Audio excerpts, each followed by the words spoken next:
Hello, everybody. Hi, guys. Happy Monday. Hope everybody's having a great start to the week and had a wonderful weekend. Yeah.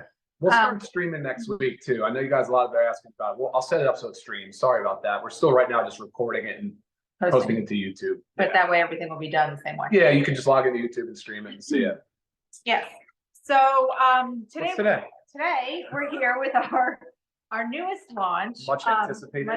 Yeah. Methylene Blue. Oh, okay. Right. In this adorable little container that you pop open. Yeah, and show how that breaks. You don't have to open it from the top. It just flips open, almost like some Band-Aid containers. You can do that, and then you can take a strip out. Super easy. Yeah. And then here's the foil wrap. So when they come in these thin little foil wraps, you open the foil, right? It just peels open. And just for why not? Just for some viewing pleasure, let's just go ahead and drop that water soluble. Actually, it's really pretty. Water soluble fiber in the water. Yes. So what I first want to talk about is really neurodegenerative diseases and how it's plaguing us. And obviously what we have to work with the drugs on the market, clearly they're not working. Otherwise we would be in a much better situation than we are. Not very promising. Not at all. And it's very sad. And it's something that's always on my mind with aging. It's just because you see people that go through it, your loved ones, your friends, and it's very, very scary. I mean, I think we know at least two handfuls of at least friends, parents, or aunts, uncles, my aunt personally going through this. And it's just a very sad thing. So when it comes to what goes on there, we talk about mitochondrial metabolism. You've heard us talk about mitochondria. Those are the powerhouses of our cells. Those are the things that are responsible for the energy. So what happens as we age, as our brains age, is our mitochondrial metabolism decreases. So that energy production inside there in all of our cells in our body, that energy production goes down. It's not happening like it should. And that leads to, for simple cases, just memory loss, lack of focus. Sure. But then obviously our extreme cases, our dementia, our Alzheimer's, which Parkinson's. Are Parkinson's, all very, very, very prevalent and again, scary. Yeah. So the goal is to take supplements, do things helpful for our body, lifestyle medicines that can prevent that from happening. That can come in and jump into that mitochondria and help that energy production. It's like your electron transport chain, but I know that's getting a little technical. And that's the goal with this. And that is really the goal with Methylene Blue. It definitely is. 100%. I think today's discussion is as much about metabolic health as it is about a supplement. I think that supplements are only like one part when we talk about it. And, we talk a lot about aging and how the signs of aging originally start to show up. And for Lisa and I, most of the time we say, well, look, it's a physical sign. It looks like a lack of muscle mass. It looks like sarcopenia. It just looks like somebody that hasn't been able to maintain healthy lean muscle mass as they age. But unfortunately with brain health, and I don't like that term so much, but it's typically, a process that can start at any time, can really start at any age, especially now with our environment, the foods we eat, the toxins we're exposed to. So the environmental impacts are actually pretty great in this category. And you don't recognize that it's going on. It's not visual, like you said, with like muscle loss. You don't recognize it's going on until it's a little bit there and too late. Yeah, right. And so that now I'm starting to shift sort of my way of viewing aging a little bit. It's like, of course, there's the physical manifestations of not having enough muscle loss or muscle mass. But then you start thinking about the way the brain health sort of the transgression of like the way it changes and evolves and how early of an age it can set in. And you can start with like, you hear people describe as brain fog or lack of focus or inattention, that kind of stuff. So anyway, that's really like, when I think about this discussion, I'm thinking metabolic health. And what does that even mean? She talked about mitochondria, she talked about electron transport chain, but really it's about like metabolism. Maybe we just can use that word as metabolic, so that we're thinking about the movement of energy and how our bodies derive energy, and specifically how our brain is using the energy that's created, and ways to optimize. With metabolism, I'm sure your first thought is like, we talk about, we want to increase our metabolism in our bodies so we can lose weight, right? that's increasing the energy production. So it's the same thing, but it's going inside, it's in the cell, Right. on a cellular level. Sure. Yeah, exactly. Exactly. So I think that's what we should do. I think we should talk a little bit about the way the mitochondria works, the way that our energy is moved. It's not created or destroyed. It's a transfer of energy, and the way that aging sort of starts to slow down that whole entire process. So Okay. all right. So cellular health. So think about the brain as being an energy demand center, a very high energy demand center, the brain and the heart. But the brain is only about 2% of our body weight, yet is about 20% of our energy consumption. And the brain also, along with the spinal cord, is considered the central nervous system. And there's an entire barrier, it's called the blood-brain barrier, that protects the central nervous system. And so what that does, it's designed so that toxic metabolites and things can't really easily cross it and get into the CNS. That's the whole idea. And we'll come back to that in a few minutes when we start talking about methylene blue and exactly how it works. But within the cells, just on a basic cellular level, we learned in like high school biology, I still learned the word powerhouse, but the mitochondria act as powerhouses. That's where the energy is transferred. It gets moved and it gets designed or put into a way that the body can use. So within the mitochondria, you actually have a process called the electron transport chain. And that's the process. And I'm going to use an analogy similar to like a train going down the tracks. So for cellular energy, typically it's glucose. For normal respiration energy, it'll use glucose. And it'll burn up the glucose and it'll create metabolites, which typically in this case are oxidants or free radicals. So a train is going down the tracks burning coal. Well, it's transferring its energy, it's making energy, and then it's creating toxic metabolites in the form of smoke. And so the body has a very big job of cleaning up this mess. And it's a constant mess that it's going through and cleaning up. And as we age, sometimes those systems start to break down. A typical cell, I think, has between 1,000 and 2,000 mitochondria. But again, as we age, we're constantly tearing them down, building new, making new, making new. And over time, as we start to see the system sort of break down, I think that's when you start seeing the signs of aging and the signs of disease really start to set in. It's a mitochondrial-based disease process. And it seems like that's really where most of our anti-aging experts and longevity pioneers are really putting a lot of effort into this category. Yeah. So, all right, cool. Let me see what I have for my notes. I think we can talk about methylene blue then now, Lisa. Why don't we go into that? So, all right, first of all, guys, this came up with Lisa and I as we're talking. Do me a favor and be aware of your searches, your internet searches. You will find stuff out there that is not accurate. There's a lot of misinformation in this topic. So just don't, try to validate or verify the source of information that you're getting. Methylene blue has been around for over a century, probably 150 years or so. It was originally developed as a synthetic dye. It is in the form of a salt. It later was found, because the way that it was being used to dye slides and for microbiology, that they identified that it was killing viruses and bacteria. And eventually it was used as a treatment for malaria. So widely known for treating malaria. Scientists then started to really study this molecule significantly. I think the World Health Organization still has it listed as an essential medicine because of its utility. But what's cool about methylene blue is that it's a really small molecule, and it has both water-loving and fat-loving properties.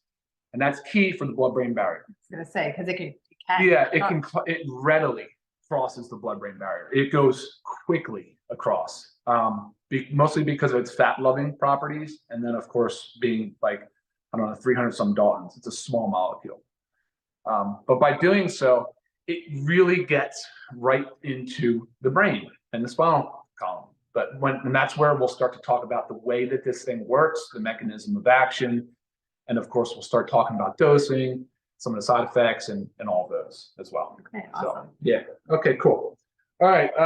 And I will say, when Ryan said about the studies, your sources, if you'd like some, just go ahead and reach out to me so I can send them to you. Because it does make a big difference. Again, you can type anything into Google and you could get one saying this and one saying that, but like, what's the validity of those? You got to know your sources. And we'll come back to this a little bit, but like, see, I have clinical references from being a pharmacist, and I pay for them. And so I'll reference those, and those are almost, those are all evidence-based. They're tied to clinical trials and studies. And often that's where I'll turn to for my information. And of course, I'll check on some of the simple searches as well. But yeah, she's right. Be careful with the information you get. All right. So how does methylene blue work? Well, primarily because the way that it's still being used today to treat like cyanide poisoning and carbon monoxide poisoning, it's a condition called methemoglobinemia. It's a case where there's not enough oxygen being delivered to the tissues, basically. So this has the ability to increase the amount of like cellular respiration in the brain, so it carries more oxygen. It can do that because of its ability to synthesize heme proteins. And if you look up heme and you look at the function of heme, you'll start to see and understand a little bit more about how this product works. Methylene blue is also a potent antioxidant as well. And going back to the idea of cellular respiration on that electron transport chain and using glucose, they do create toxic metabolites in the form of free radicals. So having that antioxidant highly concentrated in the brain is of benefit. Right. And that's always the Pac-Man analogy, right? It comes in and it eats those free radicals. Yeah. So what's very unique about methylene blue is it's considered a redox agent. It can kind of ping pong, it can flip its role pretty significantly. So within the mitochondria, there's a process called electron transport chain. It also goes by other names, citric acid cycle, Krebs cycle. But this is the chain that transfers energy, and it does so by using electrons. And so the fact that methylene blue is an electron donor is a really big deal. So it can actually donate electrons to electron transport chain.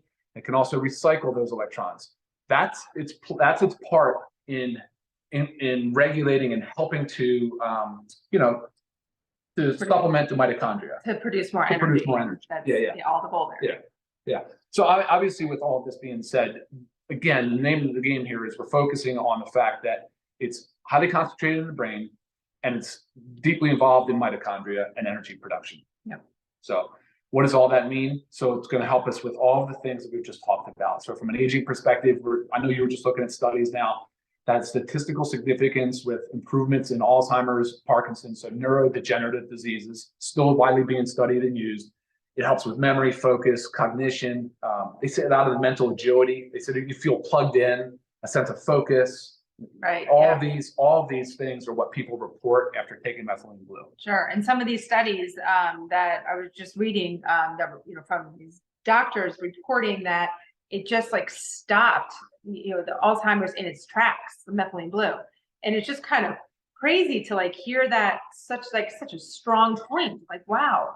And so I'd love to, again, share those with you guys if you're interested in that. But it's just so many promising benefits. And again, what we have our hands on from the medical system right now for brain health is just so limited, and it's just not working. It's not working. Not working. And it's killing. I mean, it's our caregivers are the ones that suffer the most burden. So shout out to all you caregivers out there. I know how difficult that is on you. But we haven't even started seeing the real fallout, the pain from this, unfortunately, this growth of a chronic disease that we're seeing. So we've got to start doing a lot more about it. And look, hopefully methylene blue resonates with you. And if it does, great. But the point of today's conversation is just to share our thoughts on how this can possibly improve your mitochondrial health and potentially have a role in the things we're talking about. Right. So, all right, how do we take it? Let's talk about dosing. Let's talk about the best way to take methylene blue. Let's go to the thing. We'll get some questions and we'll see, because I get a lot of questions. So right now, first question, you want to answer? You want to go? Pharmaceutical grade. That's the big one. You will go there. All right. I've had like 5 emails. So from pharmacy perspective, is it pharmaceutical grade? You guys are absolutely right for asking the question about the grade of methylene blue, because there's industrial dyes out there that are like covered in metals, high in metal content. So you're absolutely spot on to be asking about what grade it is. Now, look, the reality is that nothing is really pharmaceutical grade unless you're in pharmaceutical manufacturing. However, with that said, this is in fact methylene blue USP. All right, USP would be considered the equivalent or the source for pharmaceutical grade manufacturing. That's really, really important. So we'll load the certificate of analysis as well as the metals test up on the website so you guys can reference that, because that's a problem. So if you're using other methylene blues, just make sure that they have USP, make sure they have their metal testing, and take a look at the C of A to just look at the C of A as well. But the metal testing would be separate. So. All right, that's a big one, and good question. All right, what else? Anything? I think that was really the dosing. I think I get a lot of, and drug interactions. Yeah. All right, so dosing is published most to do with intravenous. So intravenous use is common with methylene blue. All hospitals have it on hand. A lot of functional medical their clinics do methylene blue IVs. Yep. So looking even at the clinical literature shows about 1 to 2 milligrams per kilogram per day. That's typically IV usage. You're seeing 0.5 to 4, so 0.5 milligrams to 4 milligrams per kilogram per day IV. And so if you assume the fact that there's 100% absorption bioavailability in IV, which is what you should do, then orally dosing, you would think you would need more. But however, more is not always better, especially with methylene blue. There's a hermetic dose response with methylene blue. You potentially could have the reverse effect at high doses. So what are those high doses? High doses are probably anything over 10 milligrams per kilogram per day. Like that would be extremely high, right? And that's just per kilogram means it's 2.2 pounds in a kilogram. But let's just assume it's an even 2 and we'll cut it in half. So I said it would be 10 milligrams per kilogram. Let's just do 5 milligrams per pound. For me, that'd be 1,000 milligrams in a day. I weigh 210 roughly. It'd be 1,000 milligrams in one day. This is 20 milligrams per film. And there's 15 films in the box, right? So we're not talking about high dosages here. We are not even anywhere even close. As a matter of fact, the low dose range is about 20 milligrams to 60 milligrams orally. So we're on the low of the low, but at 20 milligrams has been shown to be plenty effective. That's the point. You don't need to go high in your dosages, and nor should you, because then you can start to run into other problems. So you'll know that, first of all, pregnancy and breastfeeding is contraindicated. Do not consume methylene blue if you're pregnant or breastfeeding. If you have a G6PD genetic mutation, you should not take methylene blue. And if you don't know, that's something you can ask your doctor for, but most people would know. And then, of course, there's the third one, the big one. So what do I do if I'm currently taking an SSRI or an SNRI for mental health or for mood depressive disorder? So the prevailing theory is that this increases serotonin through a mechanism called MAOI. However, that's typically seen in high doses, much higher doses. So at 20 milligrams, the risk, okay, let me back up. The risk would be serotonin syndrome. It's basically when you have too much serotonin and bad things can happen. We're not seeing, I have no evidence, there's no literature, there's nothing to support the fact that 20 milligrams would cause serotonin syndrome. So with that said, I still recommend, no, if you're on an SSRI or an SNRI or any type of antidepressants, an MAOI, which you don't see that often anymore, you should still consult with your provider. And if he says no, hard no, don't touch it, you should say something to the effect, well, 20 milligrams orally doesn't seem to be a high dose. Do you have any literature to support that it'd be a problem for me? Because actually what we're finding is that people that are using this that have mental or mood disorders, they're deriving a tremendous amount of benefit out of it. Sure. You know what I mean? So I hate for people to get stuck in this misinformation loop where they just don't know what to do and they get scared and they become paralyzed with fear, and unfortunately, I feel like that's very unfortunate. So anyway, do a little bit of digging. If you need some literature from me, I'll be happy to supply it to you. No problem at all. So again, dosing wise, I think we're in a good situation here at 20 milligrams. It's per film. There's 15 films per box. We suggest using one every other day. That's why there's 15 in there for a 30-day supply. And if you want to take it 15 days straight in a row, you can do that as well. If you want to take it for 2 months straight in a row, you can do that as well. But my message, and Lisa, I think, agrees, is that we're actually trying to help you restore the normal function of your mitochondria. And this is one part or one, say, tool in your belt to help you do that. Right. So say, I know I've had the question, can you just take one when you need a little bit of mood enhancing? Yeah. So one here, one there, one there. Mm-hmm. Sure, you can. But again, the goal is to get that mitochondrial functioning properly to prevent that mitochondrial metabolism, the decrease that happens as our brains age.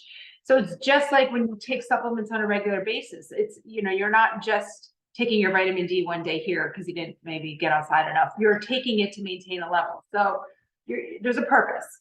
There's a purpose. So methylene blue is good in fasting. I don't think I would not recommend this later in the day near bedtime. It doesn't make sense to me. I like it first thing in the morning. Because it does. Yeah, and especially if you're still intermittent fasting, it does increase autophagy. So that's the cleanup of the cell. It's taking out the junk of the cell. So it can help with that process as well. And there's another part to this. I would like for you guys, if it's possible, once you take methylene blue, you can go out and seek natural sunlight. And by doing so, it actually increases this, it provides a synergistic response to the mitochondria. It can actually help sort of provide more ATP and increase the mitochondria. Right. And if you don't have sunlight, I have had this question a lot. If you have any form of red light therapy access to in your home or in, a facility, that's really where the studies are done on it. Because that's how it's controlled, but it doesn't have to be a lot, right? Like No, it could just be 10 minutes, a lot, max. but it doesn't have to be full body. I mean, you could just have a little bit of, Pounds, there's handheld little red light things for that people use for, pain and stuff. You could use that red light. It's called photobiomodulation. That's the way that this photon energy from the sun or the light helps increase the cellular respiration and mitochondrial function. So definitely check that out. Within 30 minutes of taking it, go out, you can get 5, 15, 20 minutes of sunlight, just exposing your skin to it. And I think that's good for us as a whole anyway. Right. I mean, I honestly, personally, I love taking it before like a morning walk in the sun. Because during my walks is where my wheels are spinning a lot, lots of thinking and planning and stuff going on. Carrying a rock, yeah. So I really like it for that. It kind of gets it all done. But you do it how it works for you. Again, Ryan said there's 15 films in here, and I'm just going to throw out the price there because to me this is crazy. For members, it's only $12.95. So 30-day supply of methylene blue for $12.95. Crazy. Non-members, the retail price $19.95. Let's talk a little bit about how maybe the blue. Yeah, it's on my tongue. I had mine this morning. Yes, and so did I. So I'm going to show you how ours is different because we're still experimenting a little bit. And if you were on Friday's call, you would have seen how Ben's mouth went.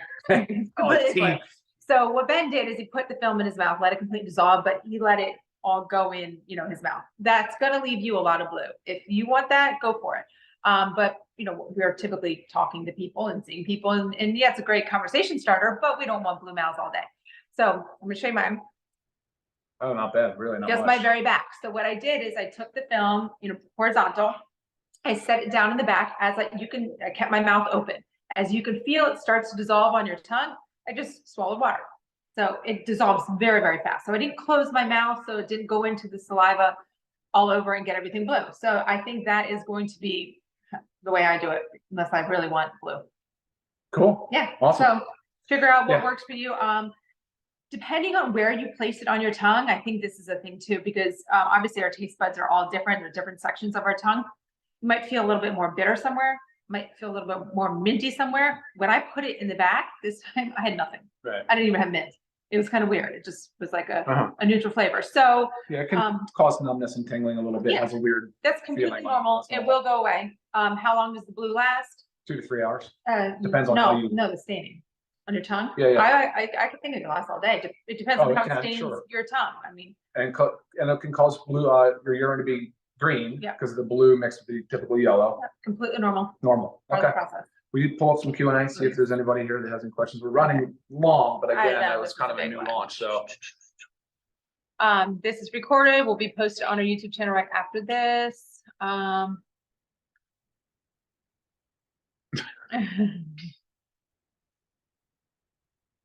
This is the Bluetooth challenge. I like it, Joel. Let's do the Great Bluetooth idea. challenge. Send it over to, what is it, Living Good? Living Good with Ryan and Lisa. Yeah, let's post some on there. That's on Facebook. Yeah. That would actually be pretty funny, Joel.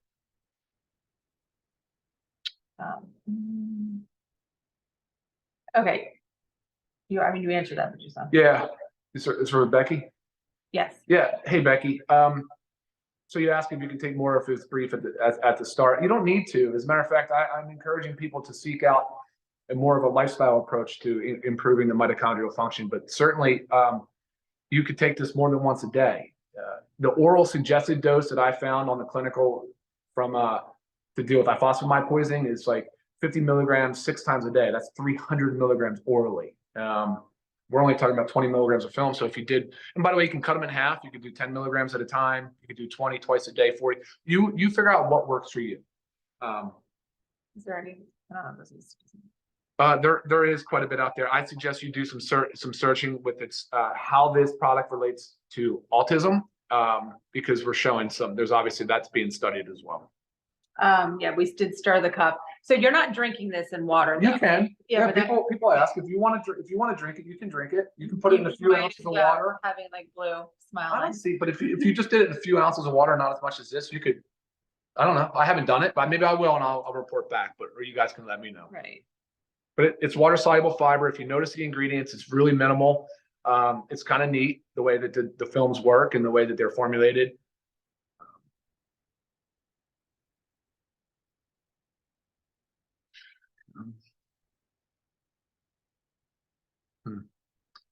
The COA kit. I'll send it to the tech today. I should have already done that. My apologies, but I'll send it up to the tech support today. I feel like what happens sometimes we get so excited right when something arrives in the warehouse I that think Leslie, you might have already heard me answer this, but the form is methylene blue USP. It's USP form. What's that? No. Okay. Age is 18 plus. Yeah, 18 plus. But I read a lot of reports of being used in children and pets. That's not what this is formulated for, but. So Judy, that's an interesting one. So the question is it similar to NAD? Well, I mean, NAD, of course, if you research, it is involved in the electron transport chain, but NAD is another one where you could potentially upregulate. Your body could build a tolerance to it. With methylene blue, that's not the case. NAD is also very difficult to get in the form of NAD. So you'd either have to do it in injection and IV, but not really bioavailable orally. But good question, because NAD is a big part of the mitochondrial health. Yes, we talked about helping with memory loss. Memory, big thing with memory. This is a question I got. Yeah, I'll come back on that. Yeah, I don't see any real contraindications as far as age goes for elderly. Actually, it's being used now in advanced stages of people that have neurodegenerative diseases. So you're seeing it used in the elderly. I did answer that question from Riley about interactions with Zoloft. I would say just go back and listen to the Zoom if you missed that part, but not at this dose. I'm not concerned about it, but I still tell you that you should seek out approval from your medical provider, just because I think it's prudent.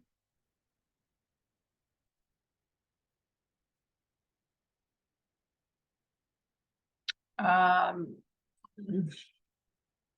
don't know. Take it out. Oh, question about the dentures. Will it stay in the dentures? That's a dentist question. Maybe you can ask. I don't know. Maybe they'll have an answer for that for you. There are no adjustments. So there's a question from Lottie about how could be. Do you have to change the dose if your kidneys are compromised? I should know that answer, and I don't. I didn't think there was any dosage adjustments for like renal insufficiency. I will look at that though. Let me get back to you on any dosage adjustments or contraindications with kidney disease. Yeah, Sarah, I think you should get doctor approval because there's other meds on board that could interact. Yes. The blue tongue can last all day depending on how you apply it, whether the back of the tongue or the front of the tongue.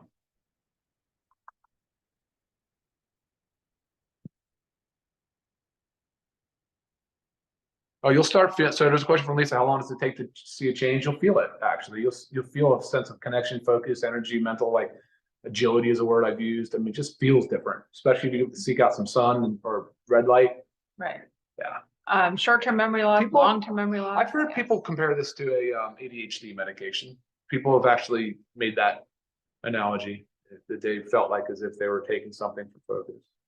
Yes, a half a strip every day is okay. You would still want to cycle on and off. If you did a half and so just cut it in half, you did 10 milligrams, I would still say, well, do 15 days on, 15 days off, or 30 days on, 30 days off. There's no hard line in the sand about it. Actually, for people that are in the studies are using this every day long term, especially if they're using it for neurodegenerative diseases like Alzheimer's and Parkinson's. So, yeah, I don't know. So it doesn't have to be on the red light. Can be anywhere on the body. Really, it can be the face. It could be the hands, the arms. Yeah, I have a face mask. Yeah, she has a face mask. Put that one on. Brushing your teeth, it may stain the toothbrush. If you try to do that, you might want to just get a dedicated brush to loosen it up.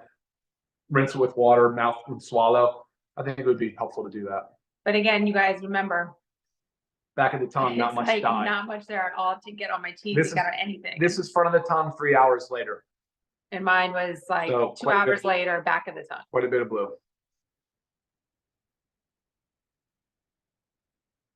Michelle, USP is added on the website, I think, or it should be on the, you'll see it on the actual back of the box in the ingredients. Which is also on the website. Yeah.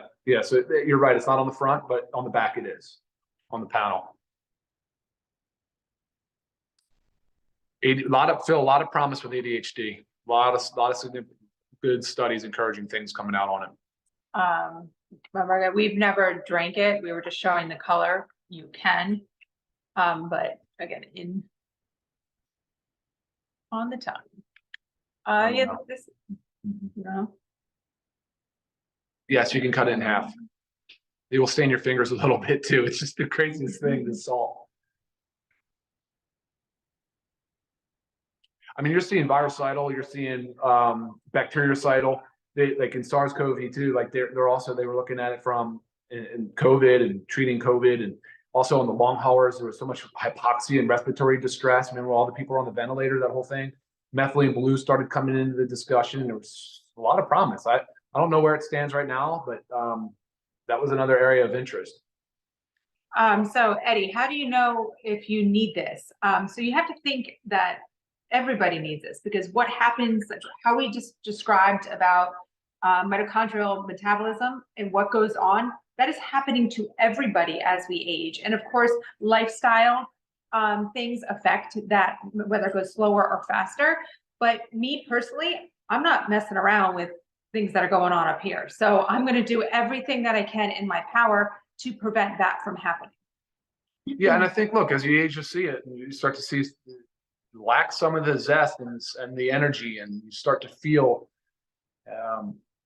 not yourself. And they describe it as brain fog and confusion and different things of that nature. Now, if you're not to that level, that's great, but maybe a time to stay proactive and focus on staying ahead of it. Have you seen anything on traumatic brain injury? Oh my gosh, yeah, a whole bunch of information on TBI. 4 years ago, would this be good for him? So he had a traumatic brain injury 4 years ago. Would this be good for him? Yeah, so there's a strong study out on TBI where it showed statistical significance on improvement of symptoms. It was like oxygen deprived, some specific type of traumatic brain injury. And I don't know why it's not used more mainstream, because it seems to me that the evidence is very strong for TBI. Definitely, again, I hate to just say Google search, please, like that, be careful with that. But if you do Google that, you'll find some articles. You'll find it. I think the National Institutes of Health had a reference to it. That's interesting. Encephalitis, I'm not sure. Yeah, I mean, I know I was reading studies that has to do with like Lyme disease and stuff like that. How cerebral. So Caroline asked about cerebral. So it does increase cerebral blood flow or oxygenation, I guess you could say. It delivers more oxygen to brain cells, increases the respiration of the cell. So I think that's what you're asking. Are there any side effects to be concerned about? Not really. I mean, there's some small cases of self-reported side effects of like jitters or nervousness, but I don't think that's the normal. I have not seen anything that would say that would be to be expected. I've used it plenty of times and never felt a single thing but good stuff. Right. And from what I read, what I was reading to say, it's all very rare. If there was ever a side effect, and if say there was any jitters, it subsides very shortly. Yeah, it's okay to put in water. Maybe try putting in a few ounces and then just slam it back. Use a shot glass. There you go, Aletta. Yes, it'll permanently stain your shirt. Did I get it on mine? Probably. That's what I thought he was saying. Probably. Yes, it is a stain. Yes, it will stain.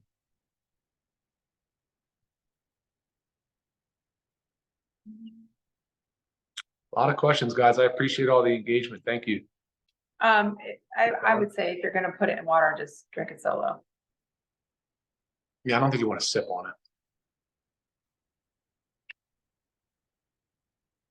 it. Chemotherapeutic. So if anyone is going through chemotherapy, has cancer, there's also some studies in the National Institute of Health and a thing called PubMed that show some interesting results. Does it need to be taken away from any medications? So high blood pressure is an interesting one. If you have uncontrolled hypertension, so high numbers that are uncontrolled without medication or even with medication you're uncontrolled, you should not be taking methylene blue. You really shouldn't be taking any supplement. You should be seeking professional help to manage your blood pressure. We've talked about that in other Zooms. Please watch our one on hypertension.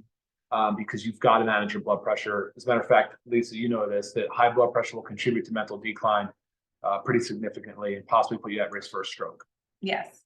Barry's just asking my placement again. So she doesn't have a blue tongue, so I just took it horizontally and I just put it on the very back, kept my mouth open.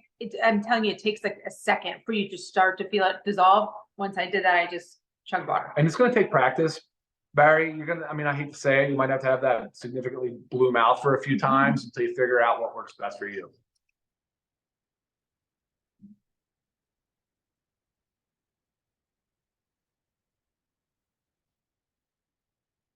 Okay.